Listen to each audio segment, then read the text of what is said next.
documents you are relying on, bottom of the page. Yes. Yes. Now let's go back to 258. Yes. Paragraph 5. Yes.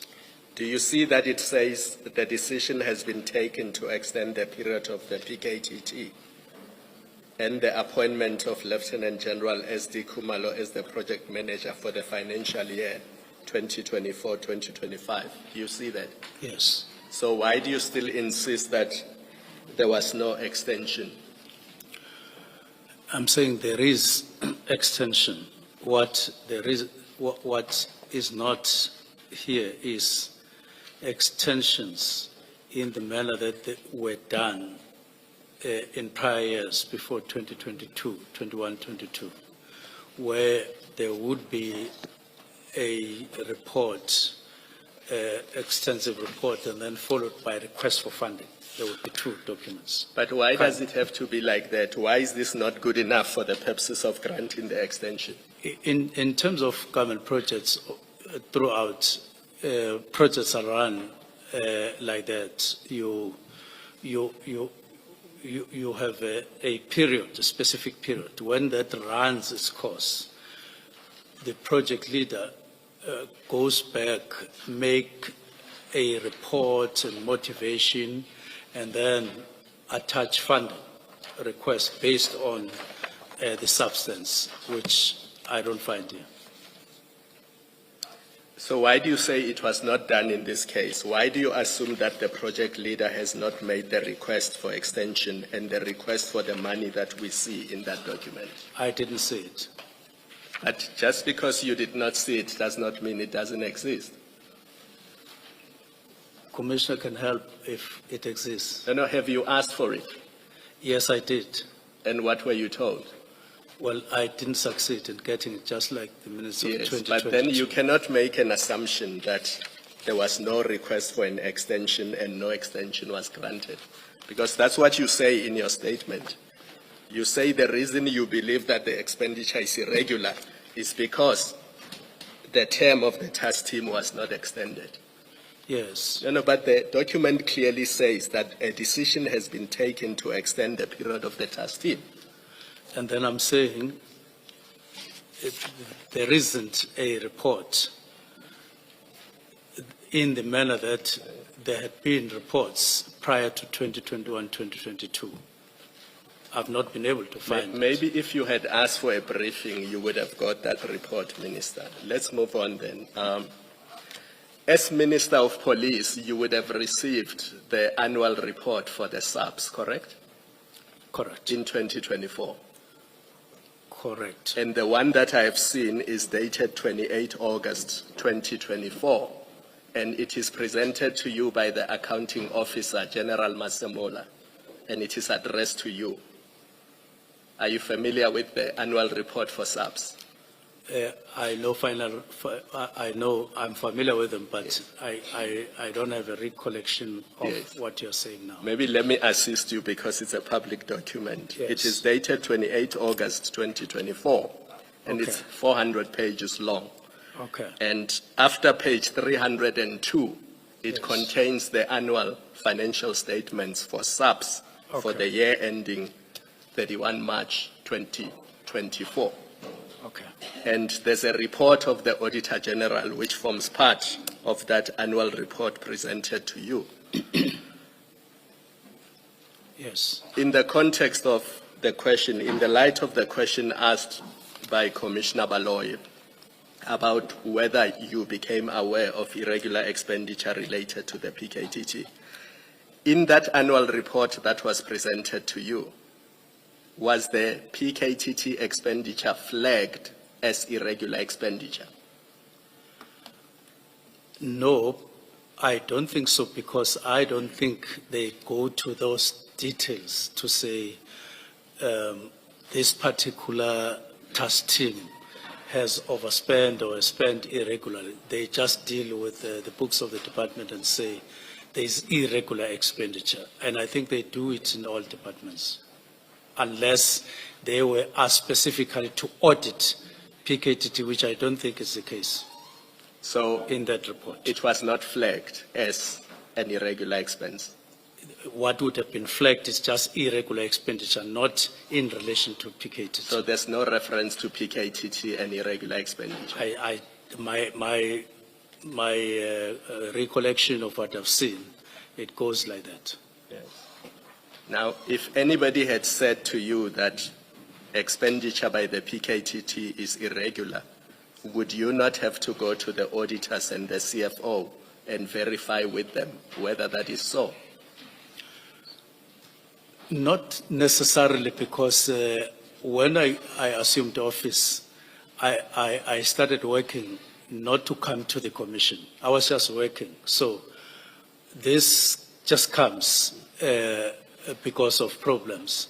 So when you work, even when you collect documents, as I said, I made efforts to intensify my understanding. It was not because one day you will come to the commission and so on. So I didn't see the reason to go to CFO at that time because there was no specific problem that had arisen. And finally, Minister, just to confirm, the irregular expenditure issue was not one of the reasons you took into account when you drafted the letter on 31st December 2024? It basically was allocation, the way we allocate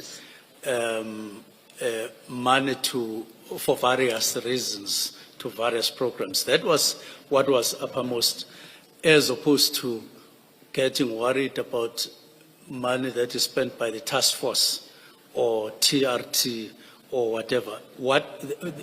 To a point where one of the things we discussed a little bit more was personnel expenditure vis-a-vis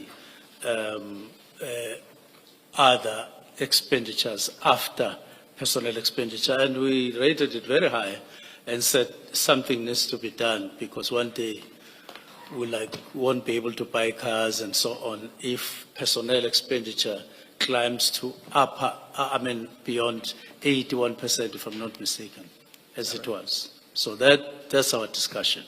Thank you. Minister, that document, I'm doing a follow-up on my follow-up. It's your document. I just want us to confirm that, in fact, it is as defective because it's the basis on which you say the expenditure is irregular in terms of the PFMA.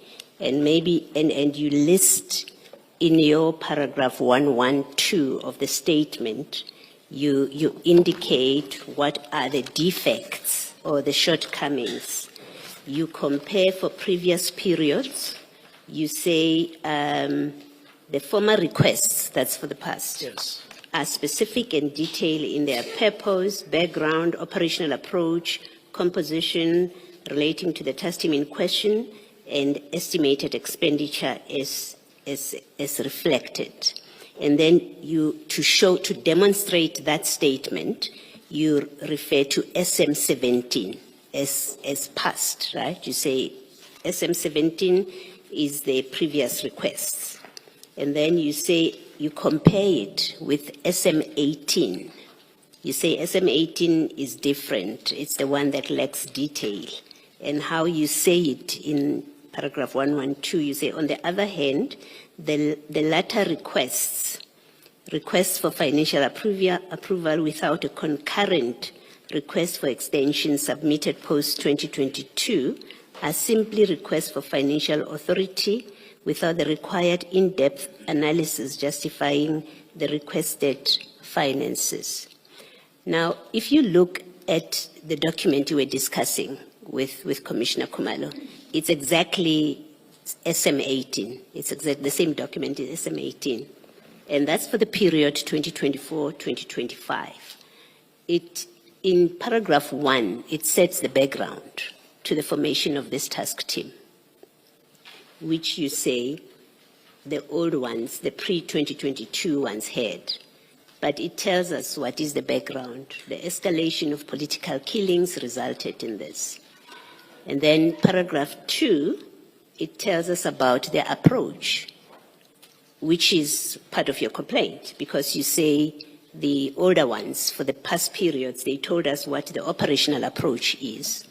But this request for 2024-25 tells us that it's a multidisciplinary team consisting, and it lists everybody in the team. And then in paragraph 3, it tells the strategy. It says this is the strategy implemented, analysis-led and prosecution-driven organized crime investigation approach. So it explains. So it seems to me that answers your operational approach. So it's not lacking in that regard. And then 4, you say the old ones contain information about the composition relating to the task team in question. If you flip over, let me see. Yes, this one doesn't say who composes the team, but it tells us, it doesn't give who composes the team, but so you've got a point there so far as I can see.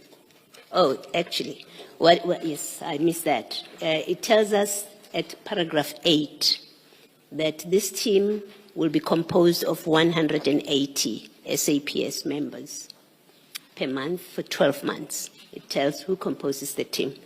And then the last point that you mentioned about the old ones, which was contained in the old ones, is estimated expenditure is reflected in those requests. So you've listed what you say is different and good about the old ones. And then you go on to say the new ones, the 22 onwards, it doesn't have that kind of information. You say, in fact, maybe to be fair to you, let me tell exactly what it is you say so that you can explain if I'm reading it wrong. You say, on the other hand, the later requests are simply requests for financial authority without the required in-depth analysis justifying the requested finances. What do you say is missing from this 2024-2025 request, which was present in the previous ones and is not here, and therefore it renders this irregular? And irregular as defined in the Public Finance Management Act, because that's what you've relied on. You've said it offends the Public Finance Management Act. Yes. Yes. The first part, so that I don't know whether I indicate here, is the fact that the money to PKTT comes from it comes from a program, not necessarily allocated for PKTT. It's a program then from which you take money, like operational center and so on.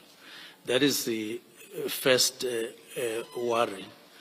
The second one is that one that you are talking about, which would have been details as you outline.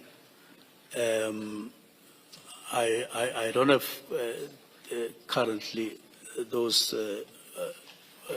the documents that you are reading from, especially the second one. Sorry, Minister, what are we looking for? Beyond 2022. I don't have that. The one that the authorization 2024 to 2025. Yes. Okay, it's what you were looking at with Commissioner Khumalo. It's your SM7. SM7. SM7? Yes. At page 258.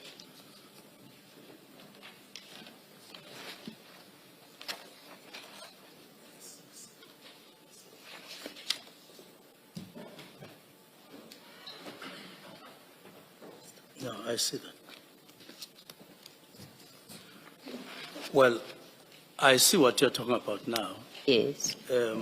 What perhaps I say in the paragraph, I think in my statement I'm talking about the extent of detail, if I'm not mistaken. Yes, you say it lacks the required depth analysis justifying the requested finances.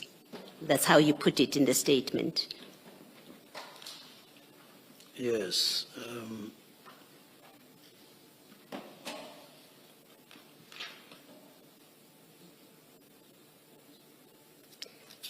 there would be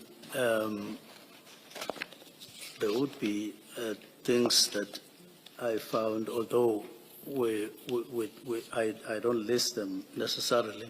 Yes. There would be some issues. I think it was the extent of detail Okay. of the paragraphs Okay. more than what is there and not here. All right. Thank you, Minister. Thank you.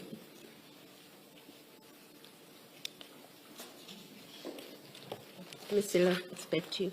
Thank you, Commissioner. Minister, I suggested we move to a final point. No, not a final point, really.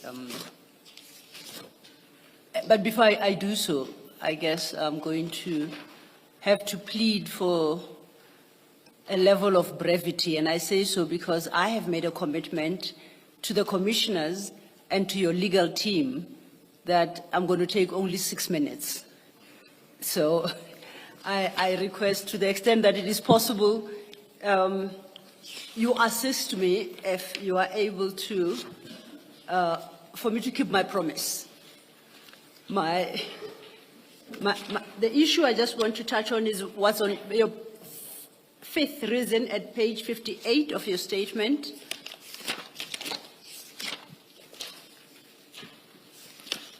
I have it.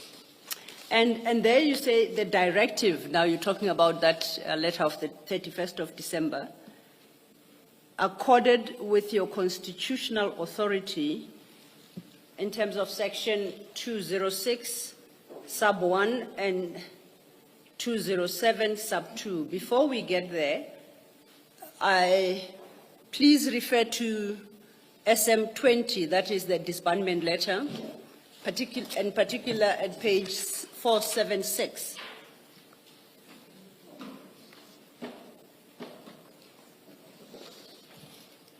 I have the letter.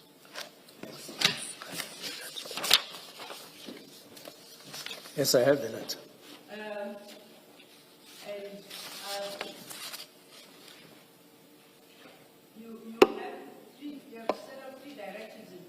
You set out three directives in this letter. I want to deal with the first, the filling of posts in the intelligence division. And your directive in that regard is as follows: all processes to fill vacant posts in the division should be halted immediately. This applies to all posts in provinces, including those of provincial heads of intelligence that are currently vacant. It also applies to all posts currently vacant at head office. This should be the position until substantive discussions between the Minister and the National Commissioner take place sometime early this year. My question in regard to that particular directive is, does this not speak to matters of capacitating, recruitment, personnel deployment within SAPS? This particular point, does it not speak to those issues? Whether crime intelligence or any other division. But we are now in the arena of recruitment into the service and capacitating the service. Would you agree with me? But we're not dealing with it. It's just a directive to say hold, and then we have a discussion. Yes, but I say that directive relates to those issues, recruitment issues and capacitating the service. Yes. In that regard, do you, as a minister, not consider that to constitute an overreach? Is that not interference in the affairs of SAPS, and in particular, the power of the National Commissioner to determine issues of capacitation of the service? No, I wasn't necessarily dealing with capacitating. I was raising a global issue. And maybe let me elaborate. The issue here was, one, the concern that I had on the core mandates of crime intelligence. And we wanted to discuss these matters before we adopt the new strategic plan with the National Commissioner, so that we say, as you start processes of recruitment yourself and all of that, please, let's be sensitive to positioning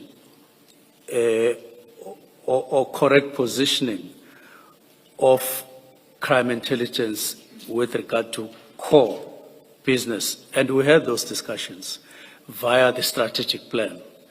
And we completed that. And I don't consider that as interference, especially in a situation where you wanted to share concerns of a broader nature in line with your powers to direct, your powers to engage the National Commissioner on issues of concern. So it wasn't to say let's recruit this way, let's establish panels this way. It was a global issue which we discussed thoroughly, and I spelled out what my concerns were, because I felt that we were straying a little bit out of core mandates, so that when they recruit and they start going on, we are sensitized on those matters. Thank you, Minister. I understand that you, as a Minister of Police, you would have concerns, and even with perhaps the functioning of the Crime Intelligence Division. My difficulty is where, notwithstanding any concerns you may have, you direct that you freeze all posts in that division. That is the part I consider to be interference, regardless of any concerns you may have had, and you were well within your power to raise your concerns with the National Commissioner. Why must you freeze the post? Did you consider the impact on the functioning of SAPS on that score alone, let alone my argument that you didn't even have the power to issue such a directive? Do you maintain you did? No, on time, we are on the 31st, and I'm contemplating that we'll have discussions at the beginning of the year on something that we broadly needed to correct, a discussion with crime intelligence, which I considered within my authority. The reason for this, in part, when you go to account in the Standing Committee on Crime Intelligence, you get asked specific questions on crime intelligence, and you find it difficult to engage on matters and account when you don't know anything. You are just sitting there, even when you have a feeling that there's something that is not good. I don't consider that as interference. So the solution to that problem you've articulated is to freeze all posts in crime intelligence. The fact that you don't understand how crime intelligence works, the solution to that problem is to freeze posts. The solution is to have a meeting with the National Commissioner. Indeed. So that when they start recruiting at the beginning of the year, you have passed that kind of meeting. You are one in terms of how things should go forward. So is it your invocation of sections 2061 and 2072 of the Constitution? Am I reading your 172 correctly, that in so directing that all posts in crime intelligence be frozen, you contend that you derive the power to do so from those two sections of the Constitution? Am I reading your section correctly? Correct. And if the commissioners were to find that neither section grants you such powers, will you accept that in the absence of legal authority, then you interfered with the powers of the National Commissioner? Would you be willing to, would you accept that? And I say, in the event that the Commission were to find that neither 2061 nor 2072 grant you such a power. you would naturally have made a determination as, Yes. as a commission, and I said I would cooperate with the commission. The reading of either section, particularly 2072, doesn't, at least for me, lead to a conclusion that that section grants you that power. I'll see if I can project it on the screen, and perhaps you may help me to read it, to find out what in section 207 gives you the power to interfere with the recruitment and capacitating of the service.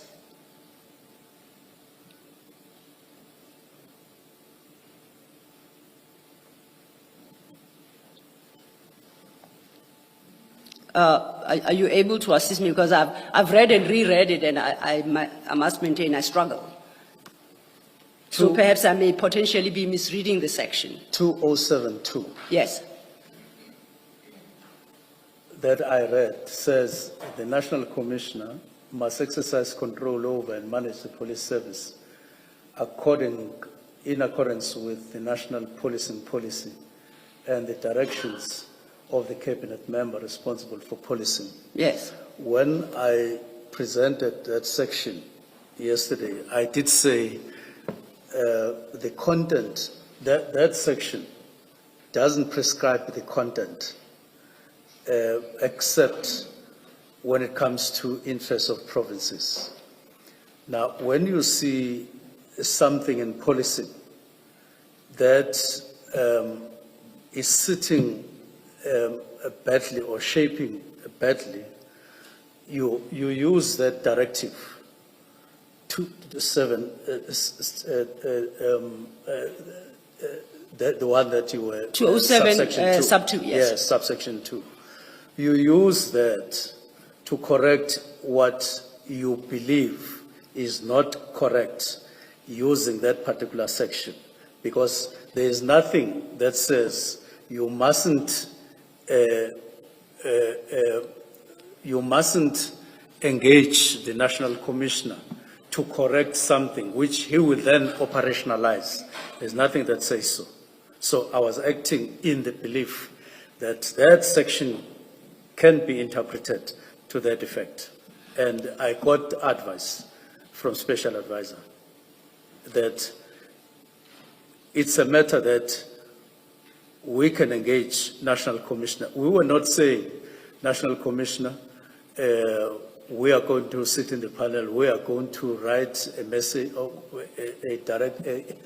we are not going to write adverts on operationalizing empowerment or capacitating of, it was a broad issue of saying, are you operating within your mandates as crime intelligence, so that when you employ staff and so on, you comply with those mandates as we discussed them, which we did.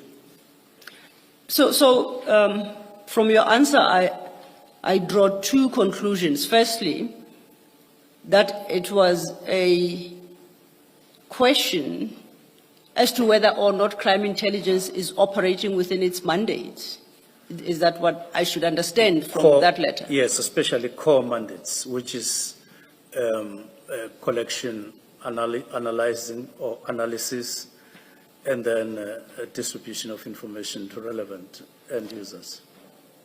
Then I struggle with linking recruitment to a failure to comply with core mandate. What does recruitment have to do with that particular concern? It would say, when you make assessments as you recruit people, you are conscious and sensitive to your core mandates, that indeed we have to, whatever recruitment we do, it must be in relation. That it talks to a number of things, okay, without going to detail. Assuming you are correct, what about the exercise of the core mandate of crime intelligence did you have concern about? One of them was to say, we have identified, when we engaged with crime intelligence, we said one of the areas of concern is that ministry has identified a number of priorities flowing from the national priorities, and we listed them. Part of what we listed was our concern and prioritization of murder, firearms, drugs, and so on. And we said, we don't have a feel that crime intelligence is assisting police at a level that it is required to deal with these particular problems, especially in relation to particular areas in the country, in the 4 provinces that I called high murder rates. Yes, you so referenced them. so we wanted to get intelligence at a high level to be seen to be active, so that we were able to be precise in dealing with high murder zones in different provinces. They should be active and assist us. And indeed, at some point, I held a meeting with National Commissioner to say, the Western Cape is a high murder zone, the Cape Flats. Can you send intelligence so that you are able to assist your deployments, and then they go there and so on. Later, when I met, incidentally, Lieutenant Kumalo, he said no, they had not discussed the matter with the National Commissioner. There was some time, 2 or 3 weeks later. There was the discoordination that I was concerned about. Okay. I note your answer. Did I understand you earlier, as part of the first answer you gave, that insofar as recruitment and capacitating of the service, and by way of example, Crime Intelligence Division, that you as the minister have got concurrent responsibility and power as the National Commissioner? Did I understand you correctly?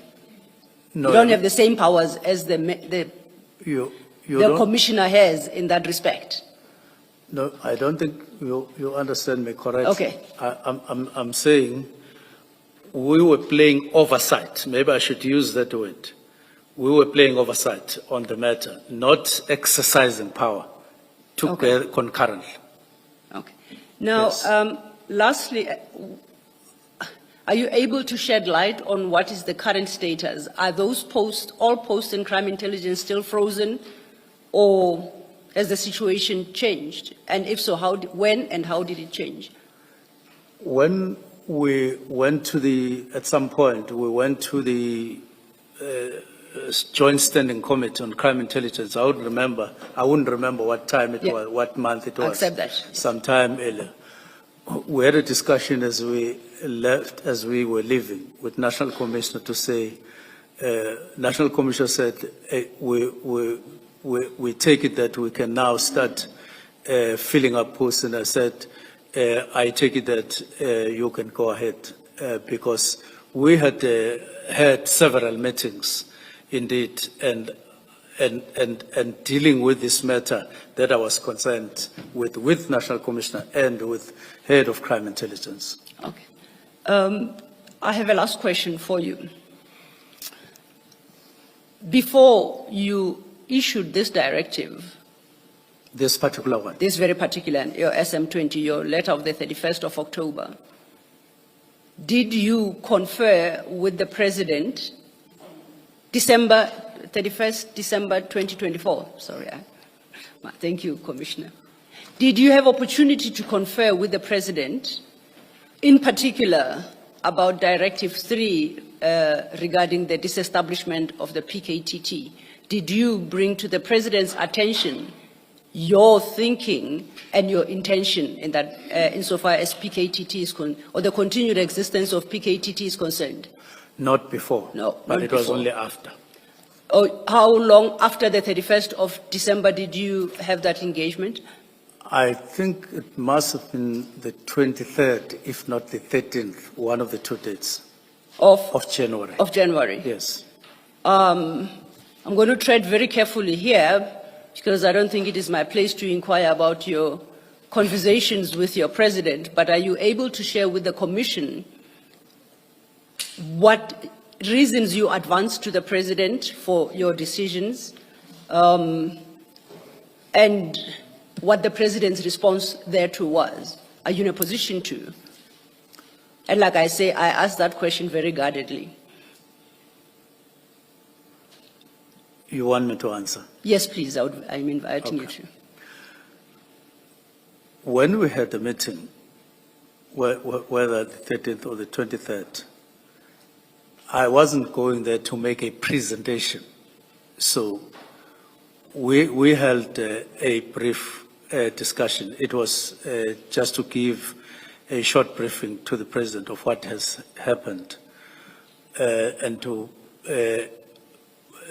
brief him that there is this particular development that has happened and that I had wished that I had had an opportunity to consult, to discuss with him this particular decision before.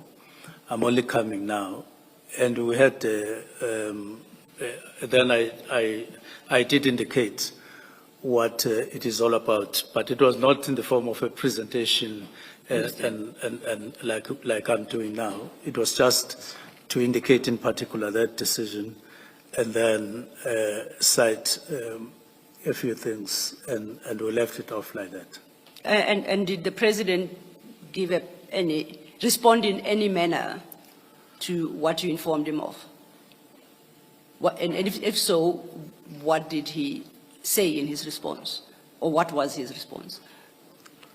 Well, the president noted what Okay. I just said, and I left. Just simply noted. Chair and Commissioners, okay, at my part, thank you. All right.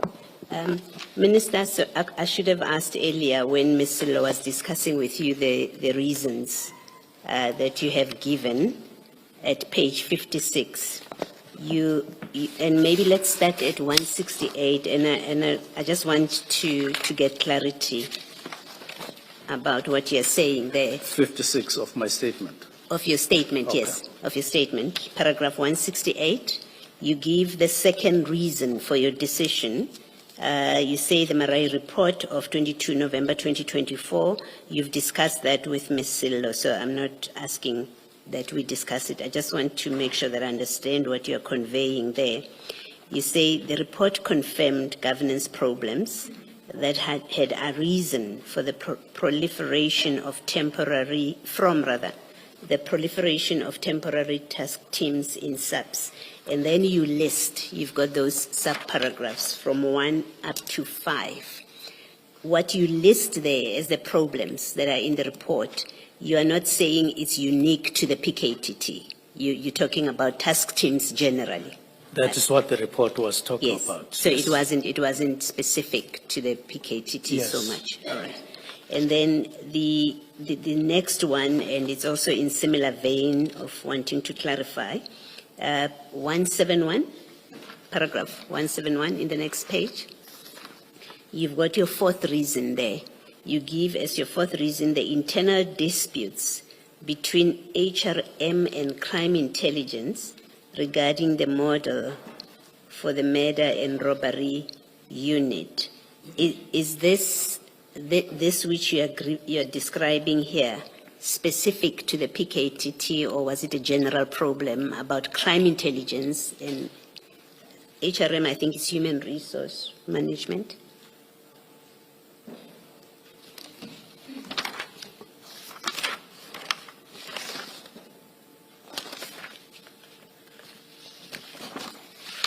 I take it that it may have arisen as a particular problem between the two units, but I don't think it would have been confined only Yeah. Because I know that at some point we discussed some issues between HRM and DPCI. Yes. So it would be elsewhere as well. Okay, so it wasn't, in fact, you do say towards the end of that paragraph, still at 171, in the last two lines, there's a sentence that starts, the National Commissioner's briefing demonstrated alignment within SAPS leadership on the path forward and confirmed that interim structures, including the NPKT, were to be migrated. So it looks like you were talking about a problem generally. Definitely. Not NPKTT necessarily. It would be, Okay, thank you very much, Minister. but not exclusive. Yes, no, that's what I meant, that you're not saying it's exclusive to the PKTT. Thank you. For the last time, Minister, do you still have page 258 of SM7? 258. Are you there? 258. Yes. Yes. Just look at bullet point 1 on page 259. 258 is where the note starts. So on 259, bullet 1. Bullet 1. Yes. When you took your decision on 31 December 2024, were you aware that the mandate of the PKTT had been extended to deal with cases involving the killings of traditional leaders? When I wrote Yes, the, that is disbandment letter. yes, we were aware. Were you aware? Yes. Now, how did you think they were going to fulfill that mandate if they were already disbanded? How did I?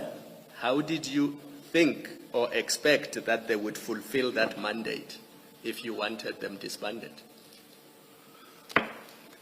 It would be through murder and robbery. But murder and robbery already existed when the mandate was extended to include the killings of traditional leaders. That is exactly the concern that was identified in the Marai report, and it is part of the list that you are reading, possible double parking on matters, because there's no reason why murder and robbery wouldn't deal with matters associated with traditional leadership. There's no reason. So if National Commissioner and his subordinates determine that it should be the PKTT that deals with the killings of traditional leaders, you say you can overrule them and decide that it must be dealt with by murder and robbery. You know why and through what? You will go to Mpumalanga, there's no PKTT there. And if traditional leaders have a problem, you wouldn't say murder and robbery must not deal with it. They would deal with it, which is what we would want to see in the country. Murder and robbery dealing with all murders in a sustainable way. And this is what we were driving things towards, to make sure that whatever skill that gets developed is maintained, it's sustained, it is honed and sharpened all the time, as opposed to having a team and on a temporal basis. I don't think you are correct when you say if you go to Mpumalanga, there's no PKTT, because if you go to file 2 of 2, your exhibits bundle on page 253, that briefing to the last IMC meeting and the briefing note that Minister Kele at the time prepared, he says, the work of the task team extends beyond KZN borders. Its work has also been exemplary in the investigation and ultimate breakthrough of murders in the Fort Hare, in the Eastern Cape, where 8 people have been arrested and are before the courts. Next paragraph, the task team is also assisting in investigations in the Limpopo and Mpumalanga provinces. And as we know, in December 2024, 10 of those members were then sent to Gauteng to assist the GCIS ops. So they were operating in 5 provinces, not the KZN. Were you aware of that? Well, I wasn't aware of Mpumalanga. I was just making an example. No, I thought you said they are not in Mpumalanga. That's why I was correcting you. I was making an example that if Amakosi die there and there's no PKTT, you would expect that murder and robbery would deal with those matters in the context that we're discussing. I've just shown you that they assisted in those provinces. So what do you say now? Now, I want to say I acknowledge what you're saying, that they went there to assist. It could be any number, but I'm insisting that the ideal position is not to do that. The ideal situation is for capacity to be built in Mpumalanga, capacity to be built in Limpopo, and so on, and they deal with the matters And as per structure that we have. And the reason they came to assist in Gauteng was precisely because the resources in Gauteng did not have the same capacity that PKTT had. That's why some of the PKTT members were seconded to the teams in Gauteng to assist in the investigation of certain matters. Now, we seem to be talking a little bit parallel. This is not to say when there is an issue or there was an issue that they identified you couldn't take PKTT to go and assist, just like you take TRT or you take national intervention. This is not to say so. If those happened, it doesn't necessarily mean that. It may mean that it was a project in and out or for the time being. I'm not sure whether the examples you're making in relation to Limpopo and Mpumalanga means that there is PKTT in the form that it is in KZN. I suspect that you are talking about taking members in KZN to go and assist or reinforce, which you could have done even with any other combative unit. So that existence is not the same as you are talking. And lastly, as you are Minister, making. sorry to interrupt you. Are you finished? I interrupted you. Are you finished? Yes, I'm Oh, done. sorry. I'm Sorry done. about that. Lastly, is there anything in the Murray report that says once you've established the murder and robbery unit, you cannot establish task teams, or the task teams that already exist cannot continue to exist? The whole concept of establishing specialized units right from the beginning was to build capacity. In other words, was to bring capability within SAPS. And in writing, it is indicated in a number of instances that once you have murder and robbery, even in the documents, the 22nd January, that was preliminary report, National Commissioner indicates exactly that it would be absorbed. It would be absorbed. So it is in the concept, and it has been the understanding over time that you won't have them parallel. But even when you have those specialized units, if a problem that is seen to be above any existing capacity of specialized units, you would necessarily deploy combative units that you pick up from anywhere. So a task team can operate side by side with the murder and robbery unit? In the form that we were talking about in the Eastern Cape, reinforcing, not really sitting there for a period like you are relying on a temporal structure as SAPS for an extended period. They would go there, reinforce, and then come back. That is the understanding. That's the operational understanding from where I sit, that we wish to get to that level of working. Have something that is stable and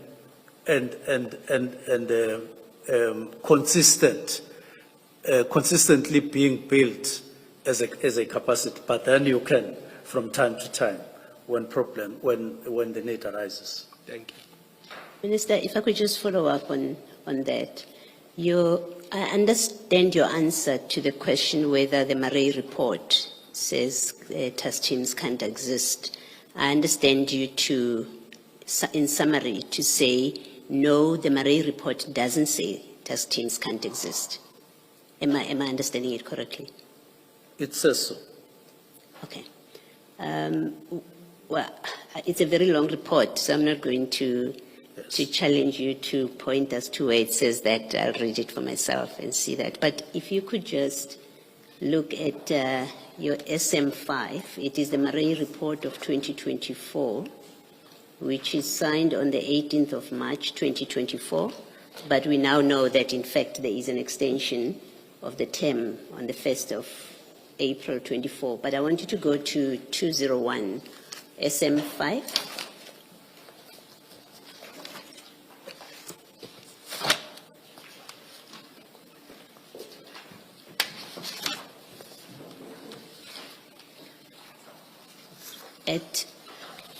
So what you've got there, you have a long list of recommendations from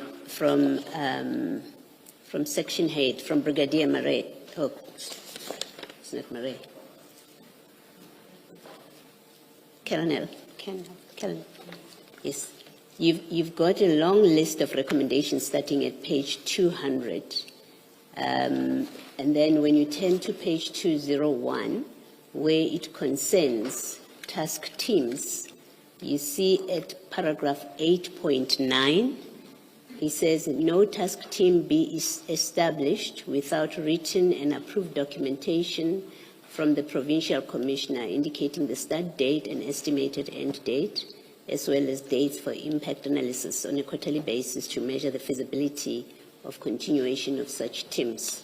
So in his recommendations, it sounds like he does contemplate that task teams will be created. And then when you go to 8.10, and that's the important one for me, he says current task teams be subjected to an impact analysis by the Organizational Development and Strategic Management in the province to ensure the feasibility of the existing teams. So from that 8.10, and having read this report, I didn't come upon any part in his recommendations that says a task team, names a task team that must be dissolved. But I find 8.10 where he says there must be an analysis of the current teams to ensure the feasibility of their continuing existence. You must have seen that 8.10 by the time you made your decision. Well, not specifically. You knew by the time you made your decision that you knew then, because you've seen the report or you've heard about the report presented to you, you must have known that in this report, Murray says that there must be an impact analysis of current teams. Provincial task teams. No, that paragraph that I've just read, oh yes, of provincial. Yes. Okay, but he doesn't say anything about the national teams. Yes. He doesn't say they must be dissolved. This is not, what I'm establishing with you is this is not a report that we will read and find Murray anyway saying current national task teams must be dissolved. He says we must do integration. We must have murder and robbery, under which political killings will fall. We know he says that. But nowhere in this report does it say it must be dissolved, or any task team for that matter. Nowhere in this report does Murray say task teams that are existing, national task teams that are existing must be dissolved. He doesn't say that.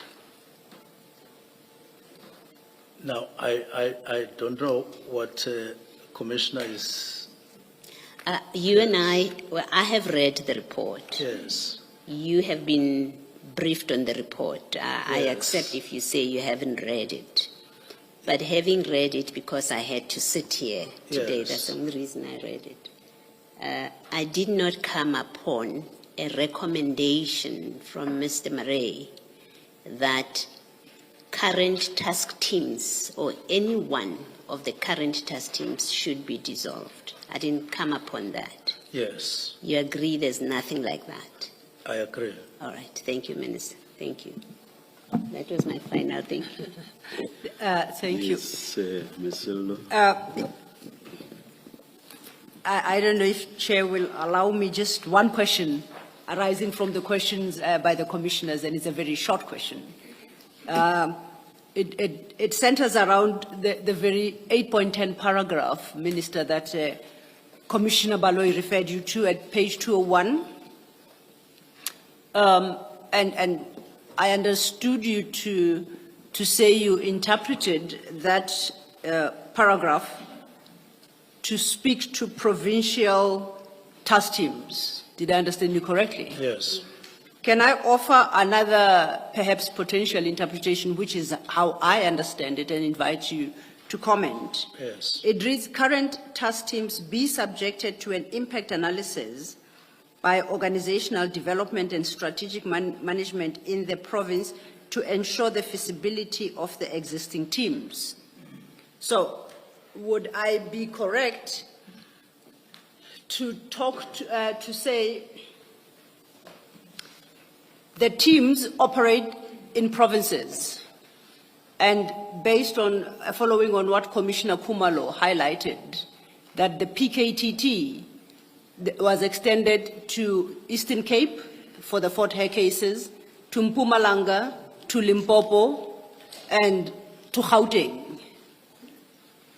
Would you not accept a possible interpretation that what 8.10 seeks to communicate is that an impact analysis by that stated entity in the province be conducted on the feasibility of that existing team? So is the impact the withdrawal of the team would have on the province? You wouldn't accept that as a potential interpretation? No, I won't. Okay. I'm referred as well to the Murray report. It's the same report. This time at paragraph 6451. And your 6451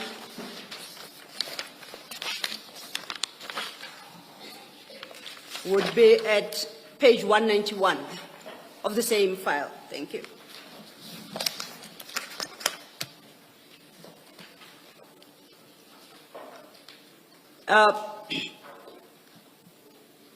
And 6.4.5.1 reads, it first makes a comment and then it draws a list of task teams. The task teams that are not monitored run rampant for years without determining or accounting for the gap left where the members were taken from, mostly at station level. So that's the first comment made. Then it lists the task teams found operating in provinces and lists a whole number of them. And I think it was Commissioner Kumalo who had this conversation with you as regards that list and pointed out that PKTT is not one of them. No, it's not one of, yes. These task teams. So, Sorry, Advocate Sil, it's the other way around. PKTT is one of the task PKTT teams. is political matters team, is one of Bullet them. 5 from the bottom. Yes, thank you, Commissioner. For the sixth task team from the bottom of that. Oh, list, yes, yes, it is. It is there. So, and we know that political matters team, of which PKTT is one, operates beyond KZN as we speak. It's in the Eastern Cape, it's in Limpopo, it's in Mpumalanga. So therefore, I would say what paragraph 8.10 requires, that impact analysis, is the impact the withdrawal of that team from all the areas it operates in would have on the specific province. Although we know that it was first established in KZN. What would your comment to that be? I think the explanatory paragraph to all of the bullets that come.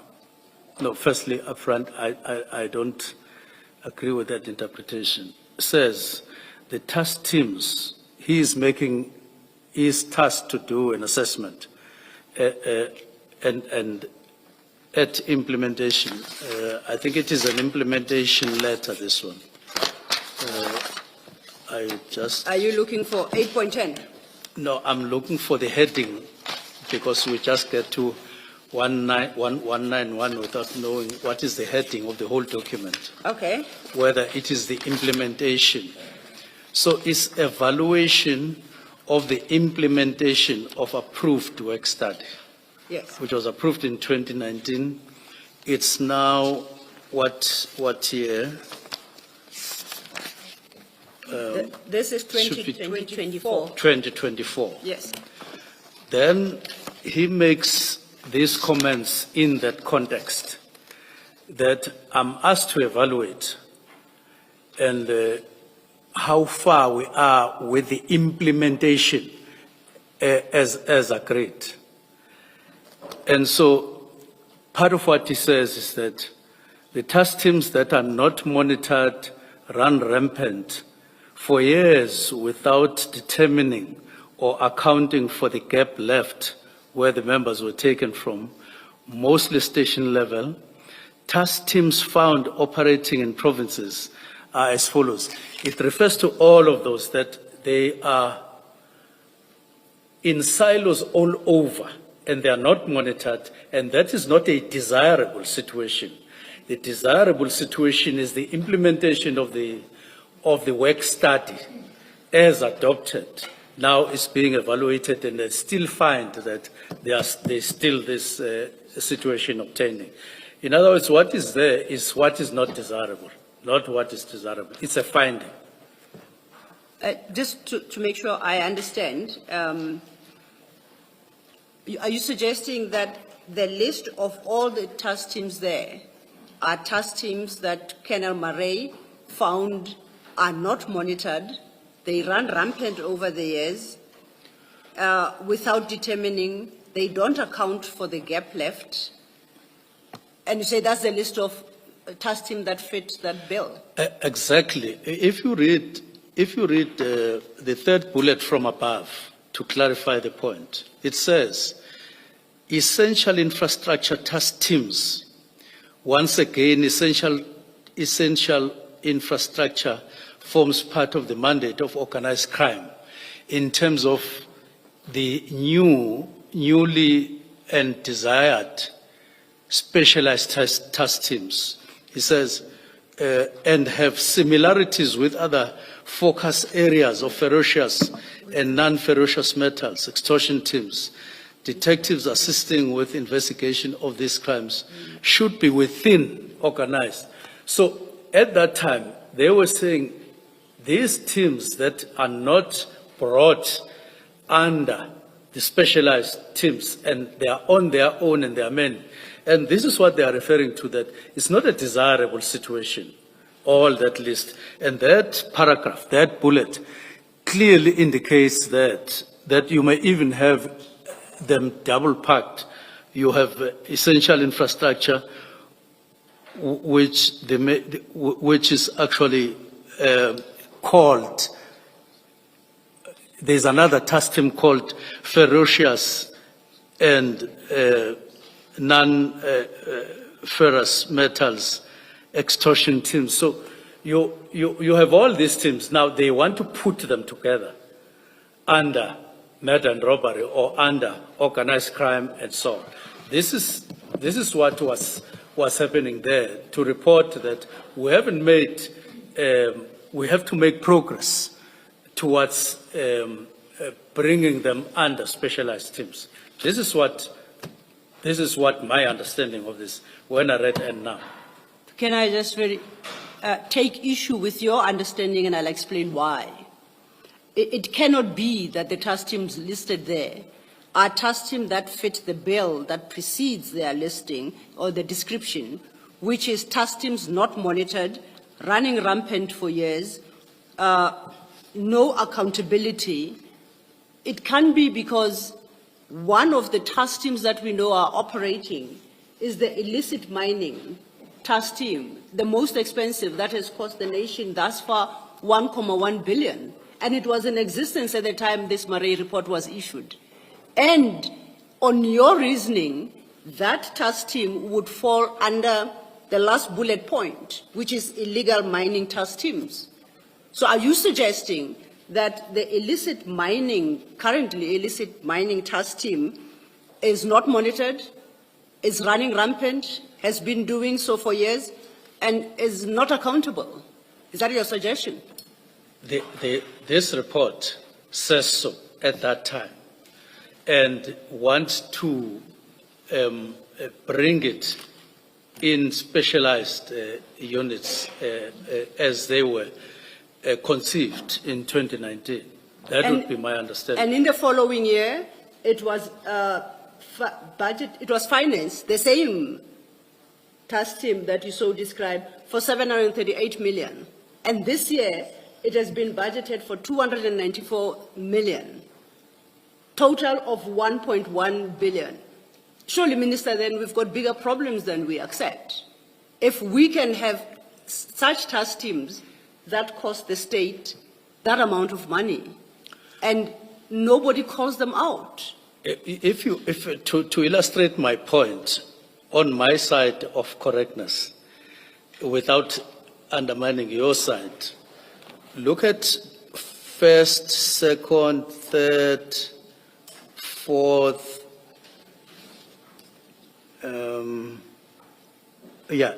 first, second, third, and fourth bullet from below.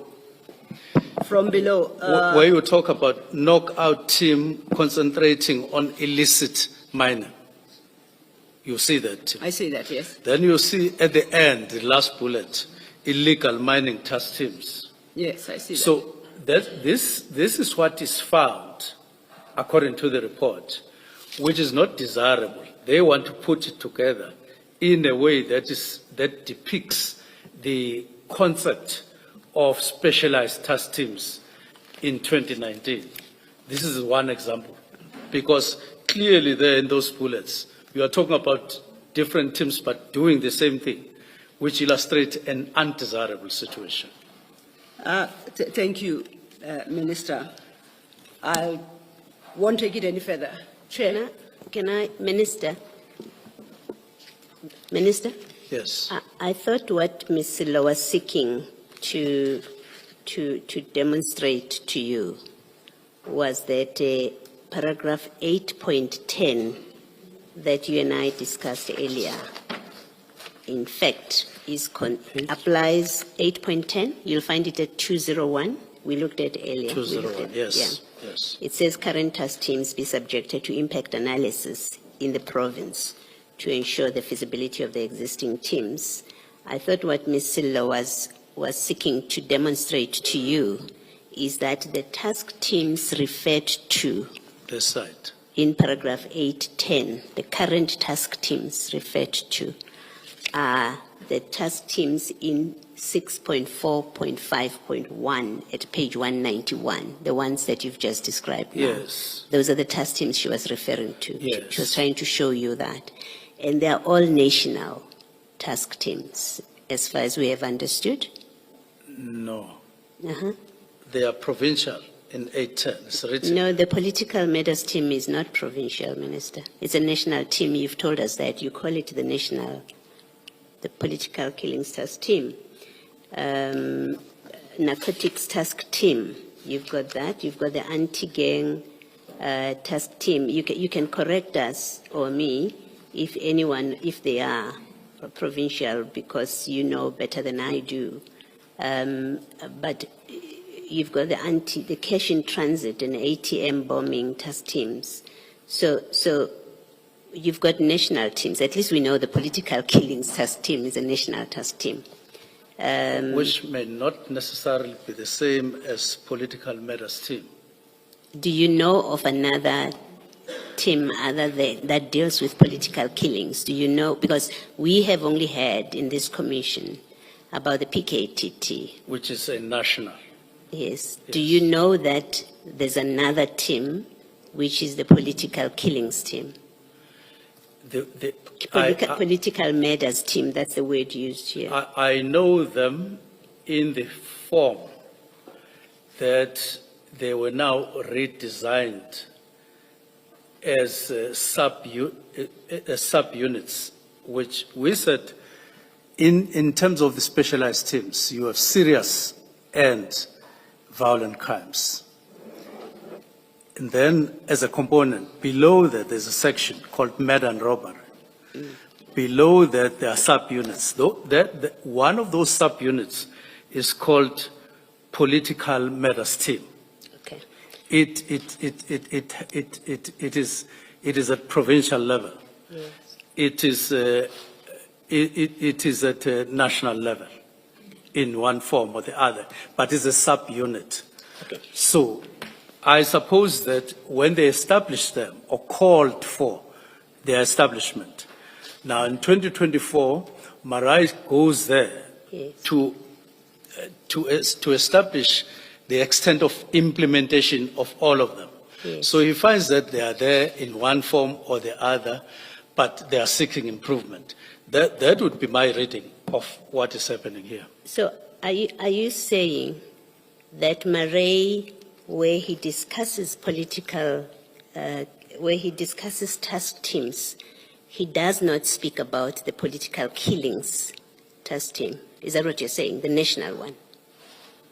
If you say from this Not explanation you've just, yes, so you're saying in this list, maybe let's take a step back. The list says task team that are not monitored run rampant for years without determining or accounting for the gap left.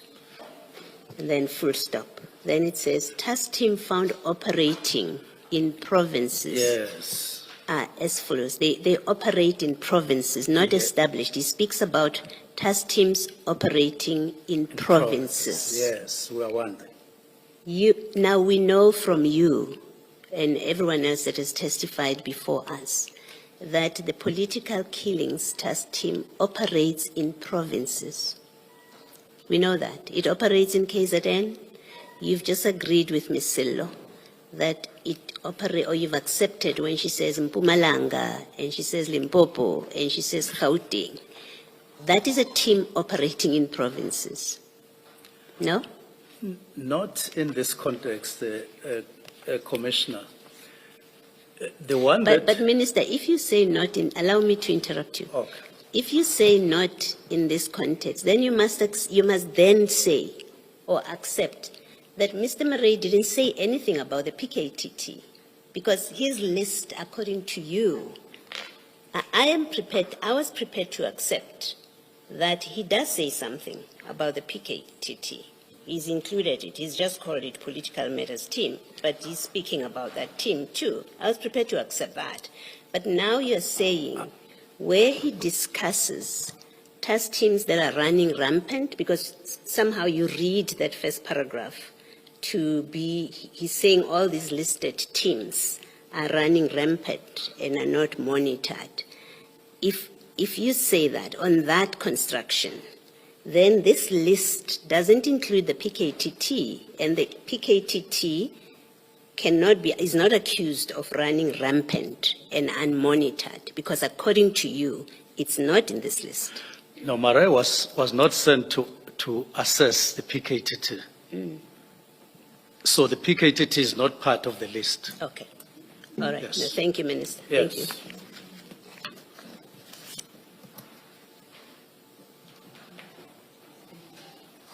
Thank you, Chair. I've concluded. That was the testimony of Minister Mkunu at this stage of the inquiry. Thank you.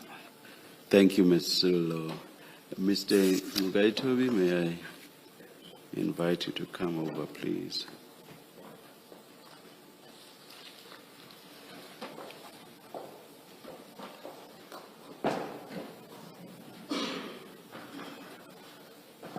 Thank you, Chair. Chair, I know there are pressures of time, but I wonder if I can have 15 minutes to consult. Not from my side anymore. Oh, not anymore. Could I have 30 minutes then? Yes. Yes. What you originally asked for, you may have. Thank you, Judge. So if we may adjourn for 30 minutes. We'll come back when it's indicated to us. Indeed. Thank you. Thank you.